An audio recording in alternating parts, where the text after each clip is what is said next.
మీనా బాలుకి ఫోన్ చేసి శివ చేతికి దెబ్బ తగిలిందంట. వెళ్లి వద్దాం రండి అని చెప్పేసైతే అంటూ ఉంటుంది. ఆ మాటలు వినగానే అక్కడ ఉన్న బాలు మాత్రం నాకు రావడం కుదరదు.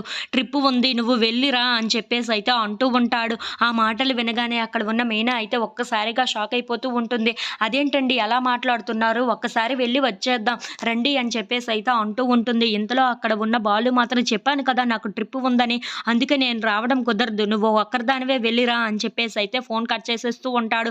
అది చూడగానే అక్కడ ఉన్న మీనా అయితే చాలా బాధపడుతూ ఉంటుంది. ఇంతలో మీనా ఇంటికి వస్తూ ఉంటుంది. అది చూసి అక్కడ ఉన్న వాళ్ళ మామయ్య ఇప్పుడు ఎలా ఉందమ్మా మీ తమ్ముడికి అని చెప్పేసైతే అడుగుతూ ఉంటాడు. ఆ మాటలు వినగానే అక్కడ ఉన్న మీనా అయితే ఇప్పుడు చేతికి దెబ్బ తగిలింది. కొంచెం పర్వాలేదు అని చెప్పేసైతే అంటూ బాధపడుతూ ఉంటుంది. ఇంతలో అక్కడికి బాలు వస్తూ ఉంటాడు. అది చూడగానే అక్కడ ఉన్న మీనా మీకు ట్రిప్ ఉంది టైం లేట్ అవుతుంది అని చెప్పారు. అదేంటి ఇప్పుడు వేరంగానే వచ్చేసారే అని చెప్పేసైతే అడుగుతూ ఉంటుంది.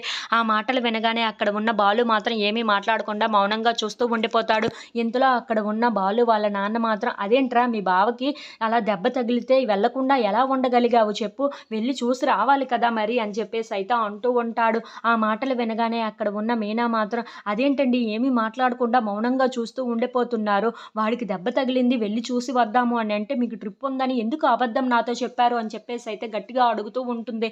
ఆ మాటలు వినగానే అక్కడ ఉన్న బాలు మాత్రం వాడు పనికి వెళ్ళి అలా దెబ్బ తగిలించుకోలేదు. వాడు ఎంత వెధవ పని చేస్తున్నాడో తెలుసా నీకు అని చెప్పేసైతే అంటూ ఉంటాడు. ఆ మాటలు వినగానే అక్కడ ఉన్న వాళ్ళందరూ అయితే ఒక్కసారిగా షాక్ అయిపోయి బాలు వైపు అలా చూస్తూ ఉండిపోతారు. ఇంతలో అక్కడ ఉన్న మీనా అయితే ఏం మాట్లాడుతున్నారు మీరు అని చెప్పేసైతే అడుగుతూ ఉంటుంది.